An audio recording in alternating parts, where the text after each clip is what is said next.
Hey folks, this video is not an attack on Muslims. It's not a generic attack on Muslims.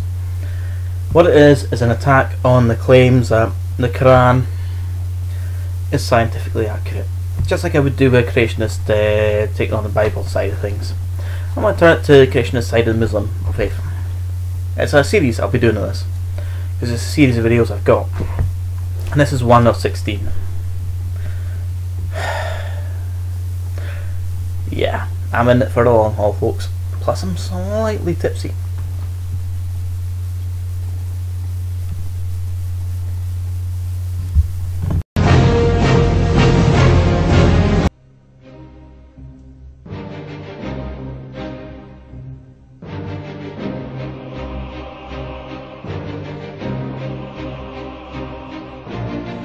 The Holy Qu'ran, a divine scripture, was sent down to mankind 14 centuries ago.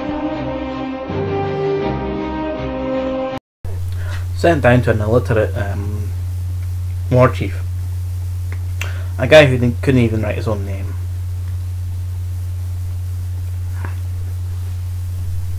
From the day of its revelation to the day of judgment, it will remain as the last and sole guide for humanity. There are countless proofs that the Quran is the Word of God. If it's the last guide, then it's not the sole guide. The Torah came first, then the Bible, then the Quran. I count more than one there. Just we pointer out. Also, it's those proofs that we'll be dealing with in this video. Such examples are its literary qualities that no human being can imitate, the fact that it is free of all inconsistency, and the way it foretells the future and contains certain hidden information. Do you smell bullshit like I do? The Quran contains another miracle that proves it to be God's revelation. There are a remarkable number of scientific truths that are contained in it. In this book that was revealed over 14 centuries ago, there are innumerable examples of information which humanity has only been able to uncover using today's technology. Ooh, I just can't wait for this. People at that time were devoid of science. Conceptions of the nature and the universe were based on superstition and myth. Firstly, no. People at that time had access to some of the details that we had, like today, like steam engines. They were invented way back when. But religion killed it. And you self-pwned there by saying people were ruled by superstitions and myths. What do you think your book is? For example, the Arabs supposed that the earth was flat and that mountains supported the sky above. Yet all these superstitious beliefs were eradicated with the revelation of the Quran. The verse, "God is He who raised up the heavens without any support." Would you like to hear that unquote mind, people? Here you go, 13.2 of the Surat, whatever, Rahad, or whatever they call it. I can't speak Arabic. It is Allah who erected the heavens without pillars that you can, in brackets, see. Then He established Himself above the throne and made subject the sun and the moon, each running its course for a specified term. He arranges each matter. He details the signs that you may of the meeting of your Lord be certain. Here's your problem there. It doesn't mention anything about the earth being flat at all. All it says is that Allah, God, erected the heavens without pillars that you can see. That suggests that the heavens are a roof with pillars that you can't see. And we know that's bollocks. There's no pillars holding up the atmosphere. There isn't anything holding up the atmosphere. They're not a roof. And the sun and moon don't run its own course for a specified term. We rotate around the sun and the moon rotates around us. So please do tell me, Where does it scientifically prove the Quran?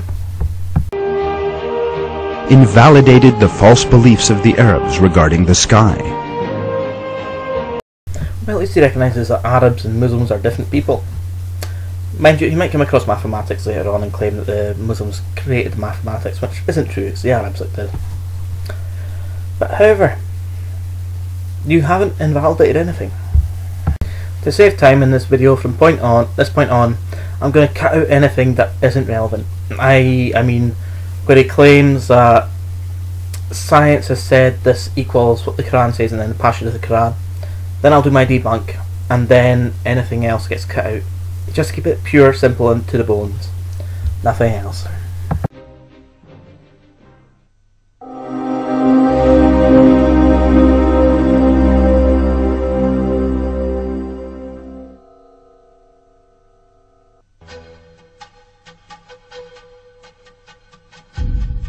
In the early 20th century, the prevalent view across the world was that the universe was infinite.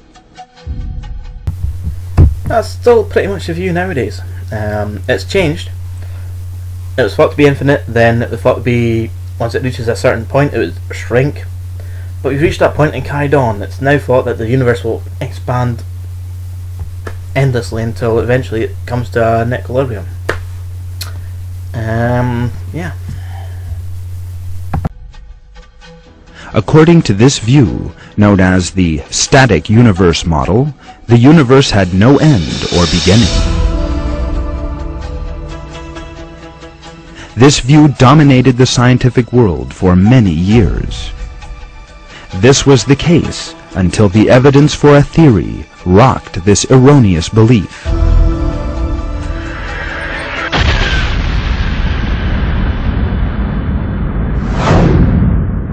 The Big Bang Theory.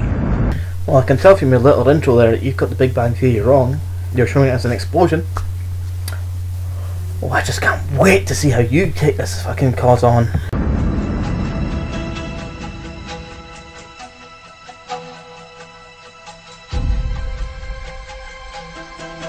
The evidence proved that an explosion emanated from a single point some 15 billion years ago from nothingness. The entire universe, together with matter and time, came into existence as a result of a great explosion that occurred a long time ago. Wrong, wrong, wrong, wrong. Wrong, wrong, wrong, wrong.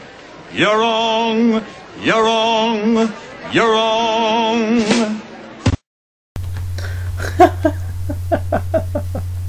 No. The current theory is that the universe expanded from a singularity point inside which everything existed. Time and matter are constant. Oh, my goodness. It's like teaching a Christian creationist all over again. The Big Bang Theory was a misnomer from journalists in the 50s. Yeah. And it's not modern science. It's been around since the 1920s when it was first thought up, 20s, 30s, by a Catholic monk. Gregorian, I think he was. Einstein helped him. What else do you need? It's all out there. It wasn't created from nothingness. There's a singularity point. It's anything. See that space between my finger and thumb? Well, you can't, but I can, because I'm right next to it. That's about the size. Everything was compacted in there. Really tight. Ooh, packed like your arsehole every night by that guy around the corner. And one day, it expanded. There's wonderful theories out there about how or why. One I happen to like is from a guy, I can't mind his name, who thought that maybe our universe is a baby universe. And there's thousands out there who expand as they grow. And each new universe is an offspring of a pairing of universes. It's a wonderful theory. He may not be wrong, we don't know until we find out. Until there's evidence saying otherwise. But yeah. Terrible. Terrible.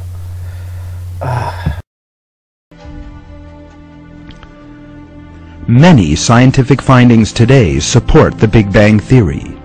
It has now been proved that the universe had a beginning and was brought into being from nothing through a huge explosion. Wrong. There's no such thing as proof in science except in mathematics.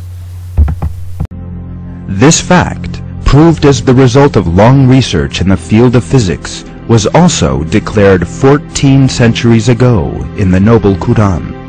Somehow I doubt this. He created the heavens and the earth from nothing. Yeah, here's the thing. You're not the only religion to state that. And once again, that is not the current theory of how the universe was started. Fail. Just pure fail.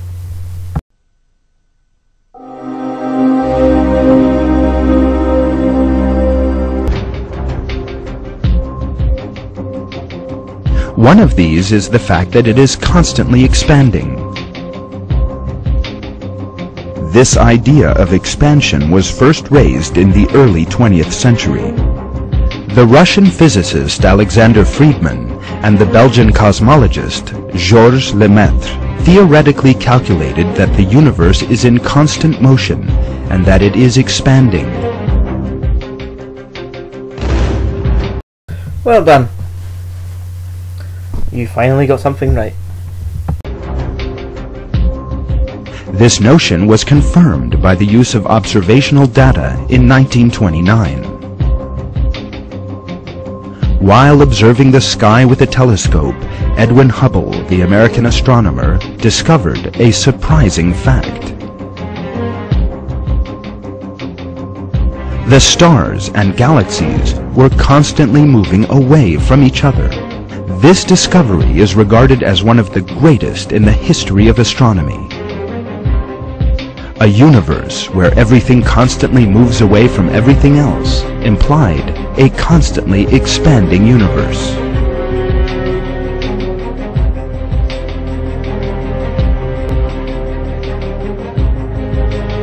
Bodies in the universe were like points on the surface of a balloon being inflated. The more a balloon is inflated, the further away the points on its surface move from one another. Similarly, celestial bodies also move away from one another as the universe expands. No. No. And no again. Because the universal expansion is because of dark matter. This is fucking Hattie's done.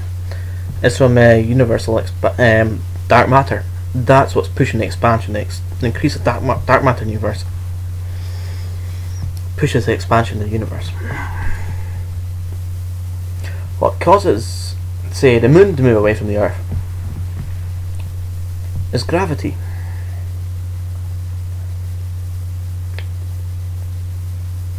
And law of what's it called again? Acceleration or something like that. However, celestial bodies moving away from each other, no evidence of that, really, whatsoever. There was no technology and no science of astronomy 14 centuries ago when the Qu'ran was revealed. Nobody was then aware of this fact. So, you're going to ignore astronomers like, say, the Indian astronomer and mathematician Aryabhata, who proposed that the Earth turned into its own axis in the 5th century, before the Qu'ran came along, or the 6th century AD, where the Christian philosopher John Philoponus of Alexandria argues against the ancient Greek notion of infinite past, and perhaps the first commentator to argue that the universe is finite in time and therefore had a beginning. Or the 7th century, at the same time, where you had the Indian astronomer Brahmagupta, a follower of a heliocentric theory of the solar system earlier developed by Aryabhata, and recognised that gravity as a force of attraction in his opening of the universe in 628, which he describes the force of attraction between the sun and the earth. You're going to ignore all that and just claim that there was no knowledge of astronomy until the Qu'ran came along, or modern day 17th century astronomy. In all cases, you're wrong. The heliocentric view was seen as the ultimate view until the 17th century, when it was, well, or even Galileo, who's considered heretical, so his views were discounted. You can't claim it without backing it up, can you? Yet, it was clearly stated in Quranic verses that the universe was expanding.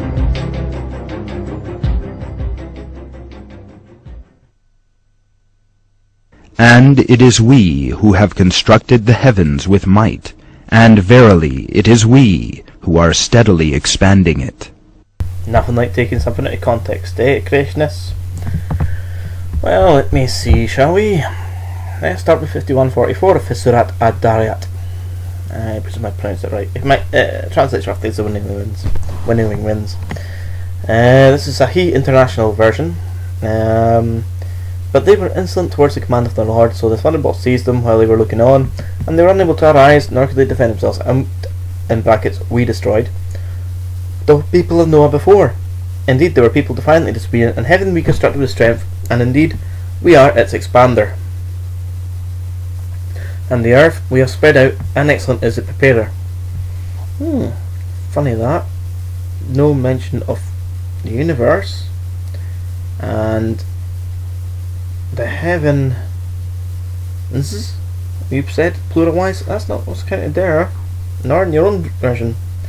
It's funny how it's different from what you said, isn't it? And of all things, we created two mates. Perhaps you will remember. So flee to Allah. Indeed, I am to you from Him a clear warner. So it's not exactly stating that's how the world is it? It says nothing about the universe. It could have, quite clearly.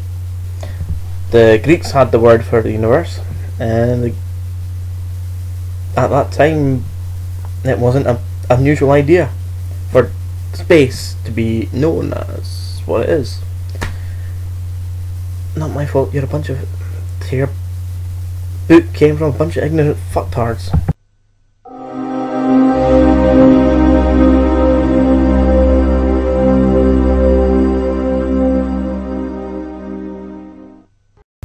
This should be good.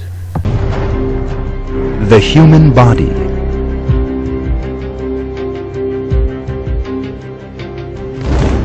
A flawless structure with many fine details that still have yet to be discovered. Did you say flawless? Because I can think of a few flaws with the human body. Wisdom teeth. Food and air going down the same fucking tube. That's a problem. Let me think, what else do we have? Oh yes, appendicitis from appendix. What else? What else is a problem? Oh yes, our entire fucking design. We stand up. Do you know that's where most back problems come from? We're designed to walk on all fours, but we've evolved to stand up. And it's a bad choice, but it's one we've taken. Well, it's not a choice, but you know what I mean. It's a bad path we've taken that way. That's where most of your back problems come from. What else? What else? What other problems do we have? If we were flawless, there wouldn't be any impotency. There wouldn't be any disease at all. Because we're flawless, without flaws. That's what the word means. No flaws. Thus no diseases would affect us. Because we were flawless, we could fight them all off. There'd be no blindness, no deafness, no dumbness, no Down syndrome, no Parkinson's, no Alzheimer's, with our flawlessly designed bodies from the Creator. Yeah. Scientists engaged in research using today's advanced technology obtained astonishing results concerning the human body. One of these dealt with the tissues in the body. Living tissues contain 26 different elements. 6 of these are the most common: carbon, hydrogen, oxygen, nitrogen, phosphorus, phosphorus and sulfur. These basic elements represent 95% of all tissues. This, in turn, represents important scientific evidence of the information revealed in the Qu'ran. Yeah, so the most abundant chemicals are found in tissue. Wow, who'd have thought it? The most abundant chemicals available are found. The most abundant elements are found in things. It'd be more significant if we were made from silicone on a world that is based on carbon life. If we were a silicone-based life form developed from on the Earth as it is, from a carbon life-based world, then there might be an argument to say that there was a creator. But claiming that because tissue cells have the most abundant elements in the universe, that's not saying a lot. Creation of man out of clay. The building blocks that constitute almost all the human body are present in the soil, either in free or compound forms. The first human being was created by God, who shaped clay into human form and breathed the soul into it. This miraculous event is described in the Qu'ran. So once again, all common elements found in clay as much as they are in rock in most degrees, and trees and fish and birds and everything else around us, and the Earth, Sun and the Moon and Mars and probably other galaxies. Big surprise, we find the same elements in clay as we do in our bodies. But funnily enough, different fucking makeups, different combinations. If we were moulded from clay, we'd have the same fucking chemical makeup as clay. But we don't.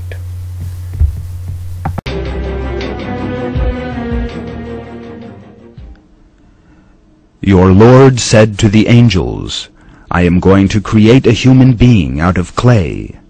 When I have formed him and breathed my spirit into him, fall down in prostration to him. In another verse, God tells us that we created man from an extract of clay. Once again, we are not golems. Not rock hard like clay is, or soft like clay is. It's not malleable. There is some spring back to an arm, or to your face. If we were moulded from clay, we would be like clay.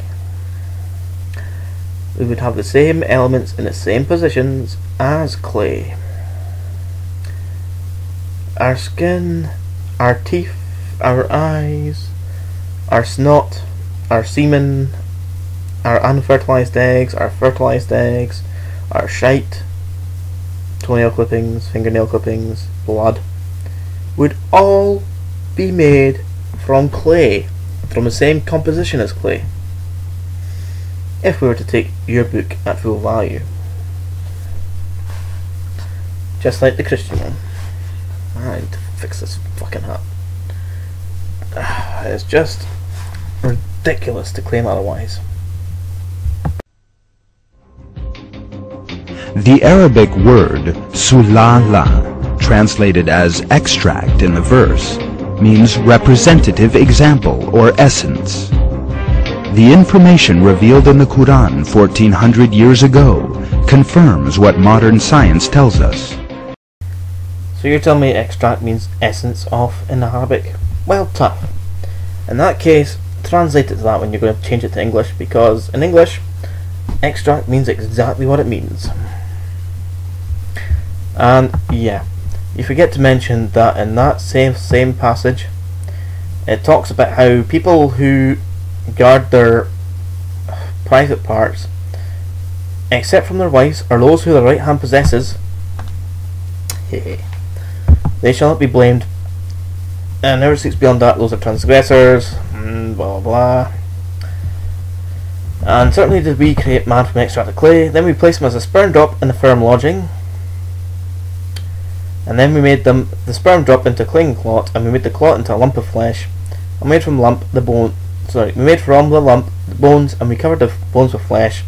Then we developed into another creation. So blessed is Allah, the best of creators. The term there, so blessed is Allah, the best of creators, suggests more than one creator. Does it not? Also seems to mention 7 layered heavens. Where are these 7 layered heavens?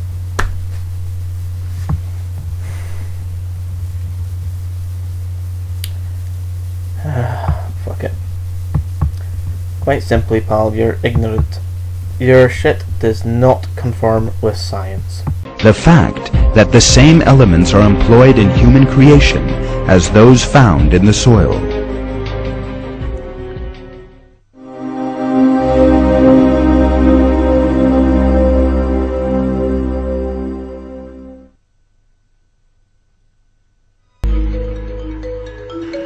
Let us now consider all those human beings who have ever lived and who are living today.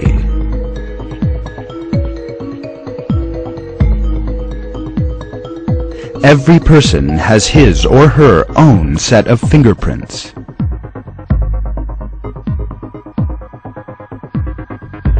Even identical twins having the very same DNA sequence have different fingerprints.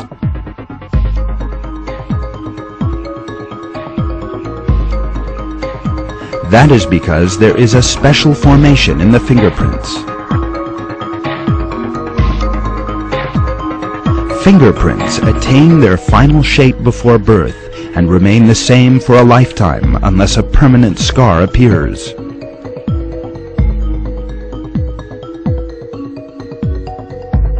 That is why fingerprints are accepted as a very important proof of identity, exclusive to their owner. Scientists discovered this important feature only in the later 19th century. Yeah, wasn't a scientist that discovered it to that degree. It was, what's his face? Henry Folds, Dr. Henry Folds. He wasn't a doctor as in a scientific doctor, he was a natural doctor. And he began to study skin furrows.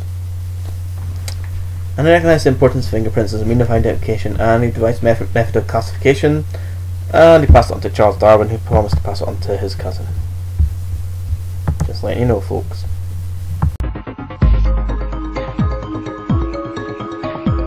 However, in the Qu'ran, God points to the fingertips, which did not attract anyone's attention at that time, and calls our attention to their importance.